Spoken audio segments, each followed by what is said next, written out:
بسم اللہ والصلاة والسلام علی رسول اللہ اما بعد فاعوذ باللہ من الشیطان الرجیم بسم اللہ الرحمن الرحیم۔ نبی کریم صلی اللہ علیہ وسلم کا وہ عظیم خوش نصیب صحابی جو ہر رات خواب میں نبی کریم صلی اللہ علیہ وسلم کا زیارت کرتا تھا، اس صحابی کا نام حضرت انس بن مالک رضی اللہ تعالی عنہ ہے۔ آج ہم اپنی اس ویڈیو میں دو ایسی روایت کا تذکرہ کریں گے جن میں یہ صحابی رسول خود فرماتے ہیں کہ میں ہر رات نبی کریم صلی اللہ علیہ وسلم کی زیارت کرتا تھا۔ سب سے پہلی روایت امام ابن سعد رحمہ اللہ نے کتاب الطبقات الکبریٰ میں ذکر کیا ہے۔ حضرت انس بن مالک رضی اللہ عنہ بیان فرماتے ہیں کہ میں ہر رات نبی کریم صلی اللہ علیہ وسلم کی زیارت کرتا تھا۔ راوی حدیث بیان فرماتے ہیں کہ یہ بات بیان کرتے ہوئے حضرت انس بن مالک رضی اللہ عنہ رو رہے تھے۔ دوسری حدیث امام احمد بن حنبل رحمہ اللہ نے اپنی کتاب مسند احمد میں ذکر کیا ہے۔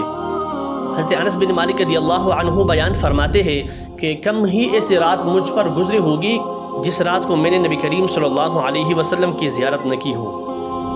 سبحان اللہ، کیا عشق رسول ہے صحابہ کا جو نبی کریم صلی اللہ علیہ وسلم سے ایسے محبت فرماتے تھے کہ ہر رات نبی کریم صلی اللہ علیہ وسلم کی خواب میں زیارت کرتے تھے۔